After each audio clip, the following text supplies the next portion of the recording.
One of the earliest participants and most vocal participants of the Me Too movement was a woman by the name of Asia Argento. She was also in a relationship with Anthony Bourdain, and she had alleged that Harvey Weinstein had sexually assaulted her when she was extremely young, in her early 20s.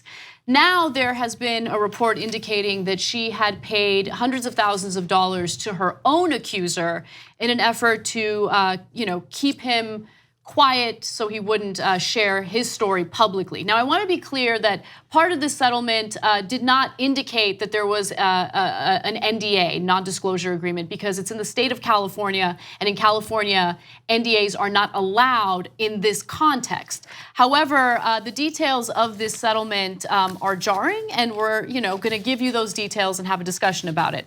So according to the report, Argento quietly arranged to pay $380,000 to her own accuser, to an actor by the name of Jimmy Bennett. He's a young actor and a rock musician who said she had sexually assaulted him in a California hotel room when he was 17. She was 37 years old at the time. The age of consent in California where this occurred is 18, so he was underage.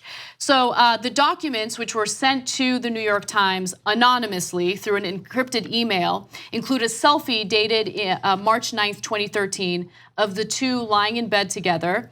As part of the agreement, Mr. Bennett gave the photograph and its copyright to Argento.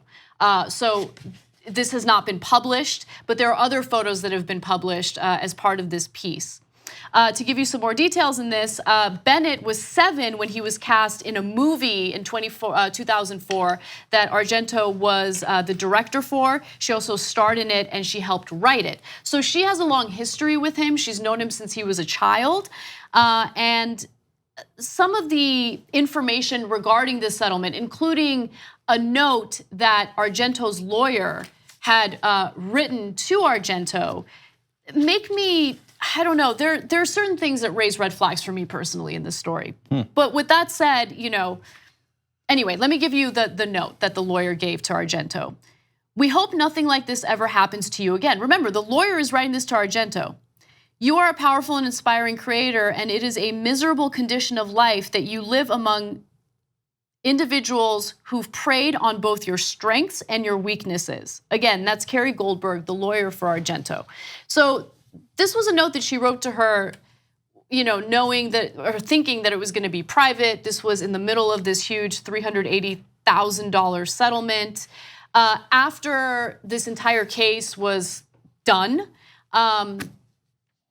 anyway, go ahead, Jake. Look, I think that there are two sides to the story, and I don't think it's clear cut as it's being portrayed. So on the one hand, was what happened at a bare minimum creepy? Yes, okay? And also, by the way, he's not old enough to consent. He's 17. Yeah, so that's a huge issue, and nobody's disputing that. In that movie from back in 2004, he played her son when he was a kid, right? Now, that's not when this happened. This, what he calls a sexual, or apparently what he alleged was a sexual battery, happened much later. In 2013. In 2013, at that point, as Anna explained, he's 17, she's 37.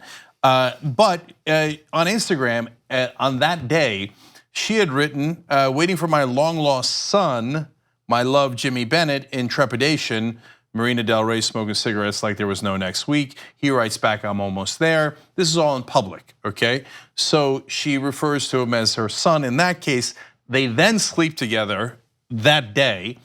And then she writes afterwards, "Happiest day of my life, reunion with Jimmy Bennett." He writes positive things later on as well, but that actually does happen oftentimes with people who have gone through something traumatic and they don't know, and they're trying to justify it. So that doesn't mean that it didn't happen the way that he is saying it, okay? So those are all the things that are clearly against Argento in this case, okay? So it's weird, it's creepy, she's known him for a long time, and he's not at the age of consent, so super clear, okay? The things that give us pause, or give me pause, is, so Bennett had made a lot of money in the past as a child actor. He'd made made more than $2.7 million over 5 years before that meeting. But then he had to sue his mom and stepfather because apparently they'd taken a lot of his money, and then that suit eventually got resolved. He's saying he's not getting a lot of work now, and he thinks it's because he was so traumatized by the incident. He also claimed that because of what his mother and stepfather had done, he was completely broke. Yeah. So he needs money. Now, look, it doesn't mean he's not telling the truth. Maybe he needs money, but he still could be telling the truth about everything that happened here. And in fact, Argento's not really denying any of this yet. She hasn't given a comment to the New York Times as they did the story, et cetera, right?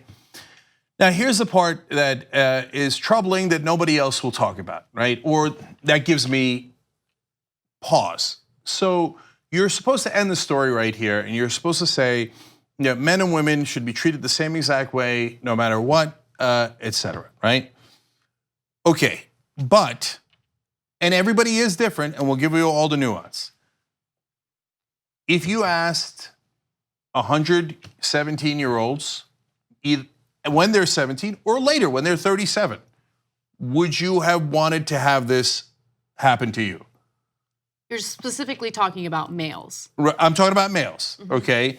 And look, we didn't tell you what happened, but so I'll read that to you. She kissed him, pushed him back on the bed, I'm quoting the New York Times here, removed his pants and performed oral sex. She climbed on top of him and the two had intercourse. And then she then asked him to take a number of photos, and some of which are now in the record, okay? I'm guessing, my guess is 85% of males would say that would be a great thing, not a bad thing, okay? Now that doesn't make it right, I'm guessing as to what the number is, and you can guess as to what the number is. So when people equate that to, okay, what happened to her, where Harvey Weinstein raped her when she was 21. If you asked 100 women if they would think that that was a good thing, my guess is you would get an answer of 0. 0, right? So I'm asking you guys, are we supposed to take that into consideration as a society? It's not an easy answer, because you want to say, no, the law should apply to men and women equally, right? Yes, and I agree with that. Okay. That take. On the other hand, we all, relatively speaking, acknowledge that most 17-year-old males in that position would be thrilled. And maybe I'm wrong, maybe I'm totally wrong, and no, they would be horrible, like, oh, you're gonna give me oral sex and you're beautiful and you're gonna have sex with me. I don't want it. I don't want it under any circumstance. Maybe, and by the way, and everybody's different. Me, I'll be honest with you, I would have not liked it, loved it, okay?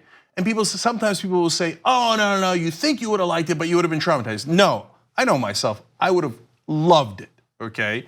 Now, that doesn't mean everybody's like me. People can be traumatized, everybody's different. Right. They might go through that. He says he was devastated on the road back, and maybe he was. So, and the law might not be able to take that into account, right?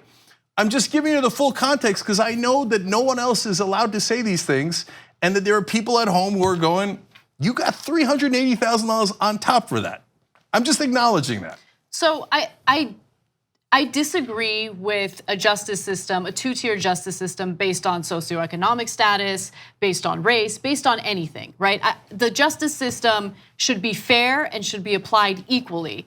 And I think that that's certainly the case when it comes to statutory rape, when it comes to sexual assault, regardless of the genders involved, regardless of the people involved. If he's underage, she broke a law. And a male in this situation would have to deal with a pretty strict standard in our justice system. But we can't have a different standard if the perpetrator or alleged perpetrator is a woman, because some men would be comfortable or would love that situation, right? Because you can't speak for all men. No, I can't. And even if you could speak for all men, which you just admitted you can't, you cannot have a double standard in the justice system based on gender. Okay, I'm just laying out what the different range of thought here is. So he says that he began to feel on the ride home extremely, quote, extremely confused, mortified, and disgusted. And that is totally possible. So I guess the bottom line is, as we now go around judging Asia Argento, I'm asking you to keep the full context in mind, and then you make any judgment you're comfortable with, okay? And maybe you think like, yeah, of course, my God, that 17-year-old boy, after receiving this sex from this attractive 37-year-old woman, was obviously disgusted. Then you have your opinion and you have your conclusion, no question. And others might have different conclusions. And I'm gonna say one last thing that again will probably get me in trouble, which is male's anatomy is different than a female's anatomy. If you were, I don't know, can you enjoy that act at the moment and then later decide you were disgusted? I know certain things have to work, and people can say that's not fair, and maybe it's not fair, I don't know. But we do know that he did participate in that act. And for a man, you do have to participate. So I don't know. These are hard questions. So if you think they're easy and you want to judge me as well, bless your heart, go forward and do that.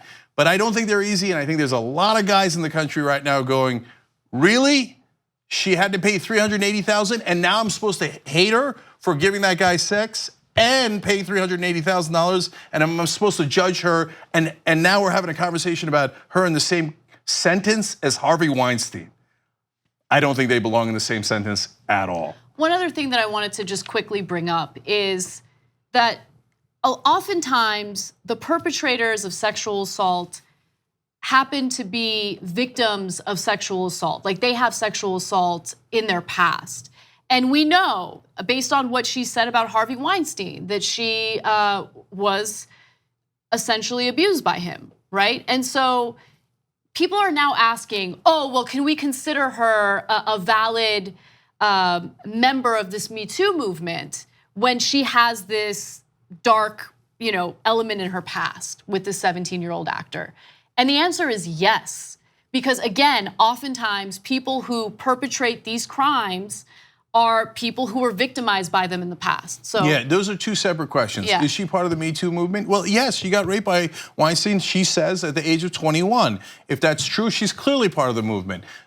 In terms of what she did, well, you could say, hey, it's super fair to say there needs to be consequences for that action. And by the way, there were. It was $380,000 that she paid. I don't know what the statute of limitations here, and if you want to talk about legal consequences, that's a legitimate conversation to have as well. But to say that her previous trauma and what she lived through is now vitiated, like in hindsight, we're gonna take it away from her because she doesn't deserve to be in this category, well, that's a weird conclusion that I don't agree with. Like this video? That's great. And you never have to miss another episode of TYT by hitting the subscribe button below.